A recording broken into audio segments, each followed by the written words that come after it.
apartment bust in Vegas massacre with who gave shooter meds. Here's why the story vanished. It's been a month and a half since the nation's largest mass shooting in modern history happened, with more questions lingering than answers, until today. It's been strange, in the least, that a crime of mass casualty has been swept under the rug and all but forgotten, as authorities and the mainstream media have abandoned the story altogether, seemingly hoping that the American people would move on. However, now it's become clear as to what the supposedly sloppy investigation has been hiding all along, and it's clear as to the reason why now that it's been revealed as who gave the shooter his medication and perhaps why. It's been known since the beginning shooter Stephen Paddock was on diazepam, which is a drug used to treat anxiety, muscle spasms, and seizures. The known side effects of this controlled substance: it's likely to cause paranoid or suicidal ideation and impair memory, judgment, and coordination. Paddock was a known drinker who often over-imbibed, which has particular damning effects on someone taking diazepam. Combining with other substances, particularly alcohol, can slow breathing and possibly lead to death, but can also dramatically increase the effects of the drug. So either Paddock was dishonest with his doctor about his alcohol use, abused the medication on purpose, or was prescribed this particular drug with an ulterior motive by the prescriber. Considering who gave it to, seems to suggest the latter, as well as the reason why the government is so desperate to hide the details of this horrifying mass casualty case. SOT reports. The physician who last June prescribed accused Las Vegas shooter Stephen Paddock diazepam, a drug used to make some more hypnosuggestible or hypnotizable and induce amnesia, according to Las Vegas Review-Journal, and is Dr. Stephen P. Winkler of Las Vegas, Nevada. Winkler is the chief medical officer of Nevada DMOT, Disaster Medical Assistance Team. DMOTs operate under the direction of the Department of Homeland Security, and Winkler is thus what is known as an intermittent federal employee and also serves on a number of professional committees. NV1 is also a division of Nevada's Clark County Emergency Management Agency, who just prior to the October 1, 2017 Las Vegas mass shooting, hosted at least one multi-agency mock mass casualty terrorism response exercise in Las Vegas.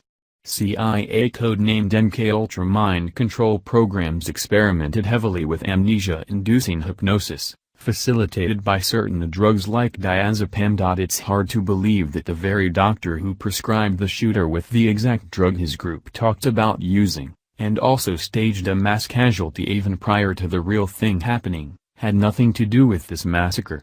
It raises a lot more questions as to who else was involved and exactly what they were trying to accomplish in the long run with this, but could answer why the story of this deadly incident seems to have disappeared. The question of government involvement has come up more than once, with one particular tie that Paddock had with government contractors that added a lot to the thickening plot last month. With this tie-in, things are getting even stranger.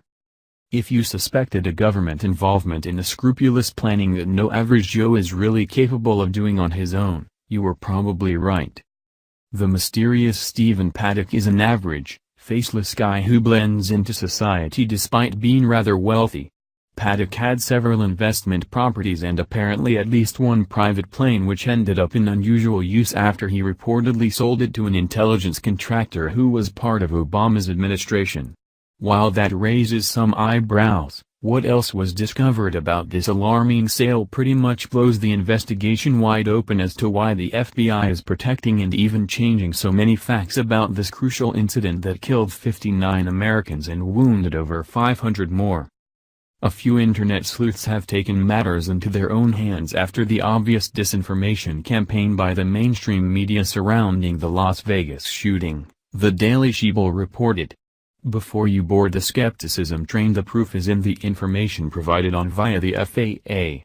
Of course, this isn't something that CNN will be quick to expose, as it reveals the attack is worse than we thought and may not end with these 59 victims. Mike Toke is limited to a certain character count in the written portion for the tweet, so his message only says so much. However, he lets the evidence he lays out say far more than what the site limits him to writing. It's now becoming more clear than ever that the government is hiding the facts from us to protect themselves. The Daily Sheeple explains what the evidence in this tweet means and is not looking good for Obama's administration. Not surprisingly, the former president is nowhere to be seen since initially trying to come out as a hero, pushing for gun control, of course. Looking closely, the first thing you will notice is that the shooter, Stephen Paddock, had a pilot license and owned 2 planes. This is well-established fact. The tail number of one of those planes is N5343M, a Cirrus SR-20. You can see that this was owned by Paddock by going to the website flightaware.com. But Paddock doesn't own this plane anymore. It was grounded 3 years ago, and it's now in the hands of none other than Gov't LLC, which there is little information on. However, Gov't Associates is none other than a Department of Defense contractor. Meaning Paddock's plane has been in the hands of the United States government for the past 3 years and grounded since, if Gov't LLC is being used as a way to hide information. Considering what Gov't Associates does, that wouldn't be so far-fetched. But the plane's information is all easily verified here on FlightAware.com. It's been in Roanoke, Virginia since April 25, 2014. Gov't describes its mission on their website as providing the industry's preeminent professionals to discriminating U.S. government and intelligence and defense industry customers.